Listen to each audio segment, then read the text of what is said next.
Hi, welcome to our channel.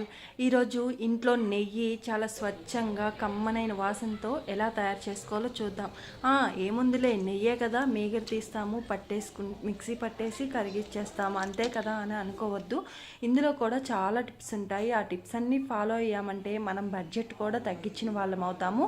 ఆ tips అలాగే నెయ్యి కమ్మగా ఉండడానికి ఏమేమి ఫాలో అవ్వాలో చూసేద్దాం. ఇప్పుడు మనం డైలీ మీగడని తీసి ఒక 10 రోజులు అలా స్టోర్ చేసుకోవాలి. గిన్నెలో తీసేసి పెట్టుకోండి. ఆ తీసుకున్న మీగడని మిక్సీ జార్లో వేసేసుకొని అందులో ఫస్ట్ ఒక 2 మినిట్స్ పట్టేసుకోండి. అలా 2 మినిట్స్ పట్టుకున్న తర్వాతే కొంచెం వాటర్ యాడ్ చేసుకొని మరలా మిక్సీ పట్టుకోండి. ఎందుకు ముందే పట్టుకోవాలి అనేది నేను చెప్తాను. వాటర్ పోయకుండా ఎందుకు పట్టుకోవాలి అనేది. అలా 2-3 టైమ్స్ కొంచెం కొంచెంగా వాటర్ యాడ్ చేసుకుంటూ మిక్సీ పట్టుకోవాలి. అలా పట్టుకొని మీరు వాటర్ లాస్ట్లో మీకు వాటర్ మజ్జిగ సపరేట్ వస్తుంది, అలాగే వెన్న సపరేట్ వస్తుంది.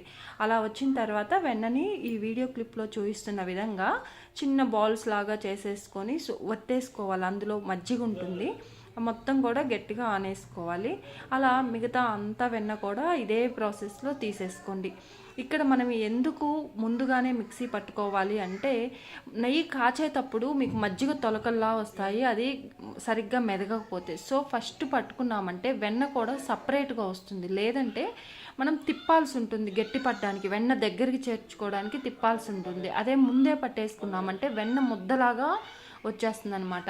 అంతా అలా అయిపోయిన తర్వాత ఇప్పుడు మరి కాసిన్ని నీళ్ళు పోసి అందులో ఉన్న మజ్జిగ క్వాంటిటీ ఎక్కడైనా ఉంటాయి కదా, అంతా కూడా ఈ వాటర్తో పోతుంది. ఇలా చేయడం వల్ల నెయ్యి మనకి ఎక్కువ రోజులు కూడా స్టోర్ అవుతుందన్నమాట. మజ్జిగ క్వాంటిటీ లేకపోతే కాచేటప్పుడు కూడా త్వరగా అయిపోతుంది ఆ మజ్జిగ లేకపోతే.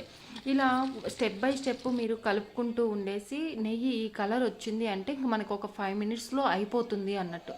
ఈ కలర్ ఉన్నప్పుడు దింపేసుకున్నారు అంటే మనకి నెయ్యి అనేది కమ్మగా అనిపించదు. ఇలా వచ్చినప్పుడు కాస్తంత కరివేపాకు, కొంచెం జీలకర్ర వేసి ఆపేసుకోవాలి స్టవ్. అంతే, చూసారా ఎంత కమ్మగా ఉందో నెయ్యి. చాలా మంచి వాసన వచ్చింది. అలాగే స్టోరేజ్ కూడా ఎక్కువ రోజులు ఉంటుంది. మీరు సరిగ్గా కాచకుండా తీశారు అంటే 15 రోజుల వరకే ఉంటుంది. తర్వాత అదొక రకమైన స్మెల్ వస్తుంది వెన్న. సో ఈ టిప్స్ అండ్ వీడియో నచ్చినట్లయితే please like, share and subscribe.